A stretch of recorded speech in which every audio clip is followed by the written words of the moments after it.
नमस्कार, आप देख रहे हैं एबी न्यूज। एबी न्यूज में हम खबर लेके आए हैं ब्यूरोक्रेसी की, और एक ऐसी खबर जिसको सुन के आप सभी दंग रह जाइएगा कि बिहार में एक साथ 12 से अधिक आईपीएस अफसर दिल्ली जाने की तैयारी कर रहे हैं। कहें 8 को तो एनओसी राज्य सरकार ने दे भी दिया है, और कई ऐसे जगहों से लोगों के नाम भी आ गए हैं जिनको वहाँ पे अपने यहाँ लेना है। वैसी स्थिति में कहें जो बिहार के डीजीपी खुद दिल्ली जाना चाह रहे हैं, उनका भी कह रहे हैं जो सीआईएसएफ, बीएसएफ और एनसीआरबी में उनकी बातचीत चल रही है। तो वैसी स्थिति में जो बिहार के कैप्टन हैं, जो पुलिस के कैप्टन हैं, वो खुद जाने की तैयारी में है, और सरकार ने भी मन बना लिया है जो इनको जैसे ही उनका लेटर आएगा जिस भी विभाग से, और शायद लोग इंतज़ार कर रहे हैं, और शायद वो इंतज़ार खत्म हो जाएगा। कल सोमवार है और प्रधानमंत्री आ भी चुके हैं देश में, और वो फाइल अभी तक पीओमओ में पहुंच चुकी है। तो वैसी स्थिति में अब सब इंतज़ार कर रहे हैं जो उस फाइल पे साइन कब होगी। तो आर एस भट्टी भी हैं, दिल्ली की रेस में है। उनके जगह पर कहें जो दो नाम पर क्यास लगाया जा रहा है, विनय कुमार या आलोक राज, उन दोनों में से कोई एक डीजीपी बन सकते हैं। उसे रेस में शोभा होतकर मैडम का भी नाम है।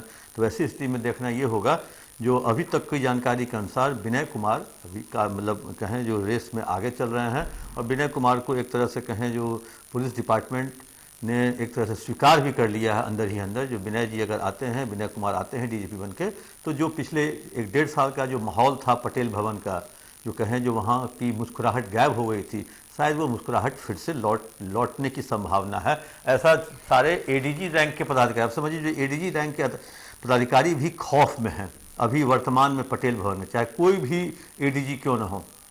और जब एडीजी खौफ में है तो डीआईजी आईजी को कौन पूछता है, एसपी को कौन पूछता है। कहें तो उनकी तो कहें जो बोलती बंद हो गई है। दूसरा नाम कहें जो बहुत आश्चर्यजनक नाम है, नैयर हसनैन खान, वो भी सेंट्रल डेपुटेशन पे जा रहे हैं। सरकार ने एनओसी दे दिया है। इनके बारे में कहा जा रहा है जो ये एसएसबी में जा सकते हैं, और इनका अभी तक फाइनल नहीं हुआ है जो कहाँ जाएंगे, लेकिन कहा जा रहा है जो एसएसबी में जा सकते हैं। और शायद ये पहले भी एक बार जा चुके हैं एसएसबी में। लोगों का कहना ये है जो पहले जो गए थे उस समय इनका कुछ 6 महीने का टर्म ये नहीं पूरा कर पाए थे, क्योंकि 5 साल अमूमन होता है सेंट्रल डेपुटेशन का। तो शायद ये 5 साल से पहले आ गए थे, उसी को 5 साल पूरा करने जा रहे हैं, मतलब लोगों का ये कहना है। लेकिन अगर कोई दिल्ली जब जाएगा तो वो 6 महीना क्या, वो 3.5 साल करके आएगा। 3 साल का कूलिंग ऑफ पीरियड है, वो करके ही आएंगे। तो वैसे में कहें जो वहाँ जब डीजी रैंक में इनका इम्पैनलमेंट हो जाएगा, तब हो सकता है ये बिहार की तरफ आए और सीधे बिहार के डीजी में। चौथा नाम है राकेश राठी का। ये एक बार सीबीआई से लौटे हैं। हमको लगता है जो 2-3 साल पहले ही, 4 साल पहले ही लौटे थे, और इसके बाद इन्होंने पटना का जोनल आईजी का भी काम दिया। अभी आईजी हेडक्वार्टर है, और कहें जो आर एस भट्टी के आंखों के तारा हैं, क्योंकि पूरा पटेल भवन अभी यही मैनेज कर रहे हैं, चला रहे हैं। और इनमें खासियत है जो ये सीबीआई रिटर्न है, और आर एस भट्टी जी सीबीआई रिटर्न अफसर को बहुत मतलब चाहते हैं। वो चाहते हैं जो सारा बोझ अपना पटेल भवन का उन्हीं पर डाल दें। तो पटेल भवन में अभी राकेश राठी बहुत कहें जो इम्पोर्टेंट पोस्ट पे हैं। फिर उसके बाद पी कन्नन भी सीबीआई में थे, लौटे, फिर भट्टी जी की टीम में आ गए, ये भी सीबीआई से लौटे हैं। ये भी इनके खास माने आते हैं। ये भी दिल्ली जाने की तैयारी में है सीबीआई में। डीआईजी एसटीएफ किम है, पटना के सिटी एसपी भी रही हुई हैं, पूर्णिया के एसपी भी रही हैं, उसके बाद लगातार कहें जो मुख्यालय में रही, अभी डीआईजी एसटीएफ हैं। इनका भी नाम चल रहा है, इनका भी शायद आईबी में इनका हो गया है। ये भी सेंट्रल डेपुटेशन पे जाने के लिए तैयार है। तीसरा नाम है जो कहें जो एक अगला नाम और है के.एस. अनुपम अमित राज की पत्नी है, और के.एस. अनुपम भी दिल्ली जाने की तैयारी में है। दिल्ली मतलब इनका भी हो गया है, एनओसी मिल गया है। इन सारे लोगों को एनओसी मिलने के बाद अचानक से एसके झा जो डीजी एससीआरबी कहें या विदंतु कहें या और भी कई विभाग के हैं, उससे पहले निगरानी भी थे। तो वैसे ही एसके झा का आवेदन भी इसके बाद गया है, और कहें जो एसके झा के आवेदन पर भी सरकार ने ओके कर दिया है, उसको आगे बढ़ा दिया है। एक नाम है जो अगले 1-2 महीने में जो राजगीर पुलिस एकेडमी के जो चीफ है भृगु श्रीनिवासन, वो भी अगले 1-आध महीने में डीजी बन जाएंगे। और डीजी बनने के बाद इनकी भी कहें जो ये भी दिल्ली की दौर में है, और इनको भी सरकार छोड़ने का मन बना चुकी है, और ये भी दिल्ली के दौर में है। तो ये हो गए 9 नाम। जो ये 9 नाम जो हैं लगभग ये फाइनल हैं। ये दिल्ली एक चीज़ आप खास देख रहे होंगे, जो आर.एस. भट्टी जो डीजीपी हैं बिहार के, वो जो जा रहे हैं तो उनके साथ उनकी टीम के कई सारे लोग को भी सरकार विदा कर रही है। इसका मतलब सरकार के नज़र में भी ये आ गया, ये जो टीम थी ये कहीं ना कहीं पटेल भवन के इर्द गिर्द रह के पटेल भवन का माहौल कहीं ना कहीं दूषित इन लोगों ने किया है। काम करने का माहौल वहाँ नहीं रहा।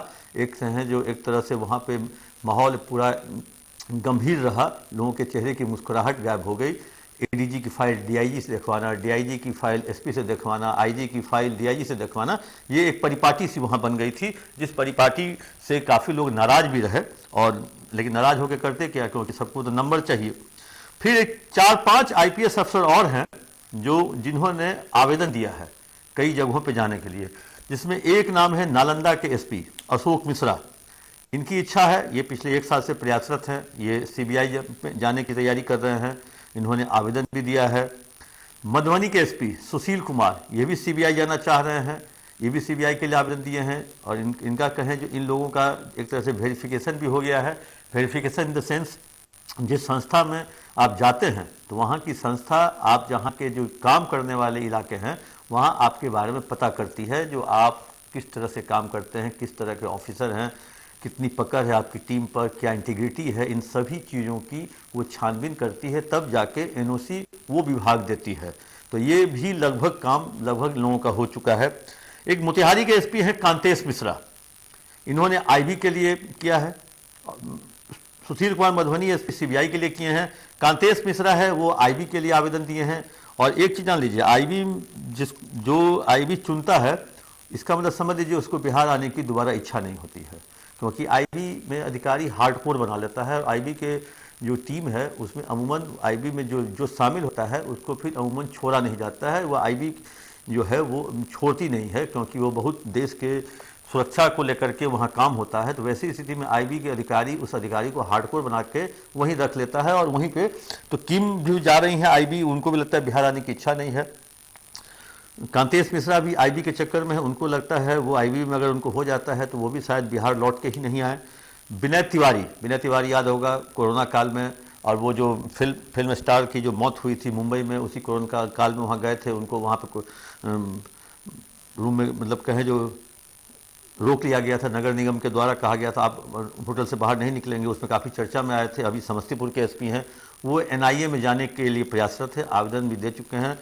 और वो काफ़ी आश्वस्त है, वो मतलब कहें जो काफ़ी आश्वस्त है, उनको लग रहा है जो उनका एनआईए में अगले 1-8 महीने में हो जाएगा, कहीं बातचीत हुई होगी। तो वैसी स्थिति में कहें जो 9 इधर 4 इधर, तो 13 जो अधिकारी आईपीएस अधिकारी हैं, आखिर इस तरह से अचानक से बिहार से मतलब क्यों इनकी बेरुखी हो गई, उसको लेकर के एक सोचने की बात है। और एक कहें जो एक सरकार को भी सोचना होगा। लेकिन इन लोगों से मेरी बात हुई जो नए आईपीएस अफसर हैं 16, 17, 18 बैच के, उनसे बात हुई जो अचानक आप लोग इतने बड़े संख्या में जा रहे, तो इनका था जो बहुत सारे बड़े लॉट आ रहे हैं आईपीएस के, उनके लिए भी जगह खाली करनी पड़ेगी। और जगह अगर हम लोग नहीं खाली करेंगे तो वैसी स्थिति में वो लोग कहाँ काम करेंगे, किस तरह से काम करेंगे। लेकिन अब एक तरह से जो नई टीम होगी डीजीपी की, अगर होती है, जो भी डीजीपी बनते हैं उनके लिए बहुत सारे चेहरे नए होंगे, बहुत सारे चेहरे नए हो सकते हैं मुख्यालय से लेकर के फील्ड तक में, क्योंकि बहुत सारे लोग पटेल भवन को विदा कह देंगे। और कुछ वैसे लोग हैं जो हो सकता है लौट के आए भी, कुछ लोग ऐसे हो सकता है जो वहीं अपना रह जाएं। तो वैसी स्थिति में 13 आईपीएस का एक साथ बिहार छोड़ने का प्लान ये सरकार को सोचने के लिए मजबूर करता है, जो आखिर इतनी बड़ी संख्या में अचानक से आईपीएस अफसर पटना से दिल्ली, कलकत्ता, लखनऊ की ओर पलायन क्यों कर रहे हैं। पलायन इन द सेंस, पलायन तो मजदूर करते हैं, लेकिन ये मजदूर नहीं हैं। लेकिन आईपीएस अफसर इतनी भारी संख्या में क्यों जा रहे हैं सेंट्रल डेपुटेशन पे, ये सोचे। और अभी तक जो है 20 से 22 अधिकारी, काफ़ी सारे सरीखे लोग अभी सेंट्रल डेपुटेशन पे हैं, पहले से ही हैं, एडीजी रैंक में हैं, डीजी रैंक में हैं। और 20-22 पदाधिकारी अभी सेंट्रल डेपुटेशन पे आईपीएस पदाधिकारी हैं। और अगर 12-13 ये चले जाते हैं तो कहें जो 25 के आसपास सेंट्रल डेपुटेशन पे बिहार के अधिकारी रहेंगे। वैसे बहुत दिनों से बिहार के सेंट्रल डेपुटेशन पे बिहार से अधिकारी नहीं गए हैं, इसलिए हो सकता है इतनी बड़ी तादाद में बिहार के आईपीएस अधिकारी दिल्ली जा रहे हैं। लेकिन अब ये सरकार को सोचना होगा जो आखिर ये लौट को छुट्टी कब मिलती होगी, और ये लौट कब फिर लौट के आएगी। और इतनी बड़ी संख्या में अचानक से प्लान करके अचानक से इतनी बड़ी संख्या में आईपीएस अधिकारी दिल्ली क्यों जा रहे हैं। कैसा लगा ये कार्यक्रम, आप अपना कमेंट बॉक्स में जाकर जरूर दें।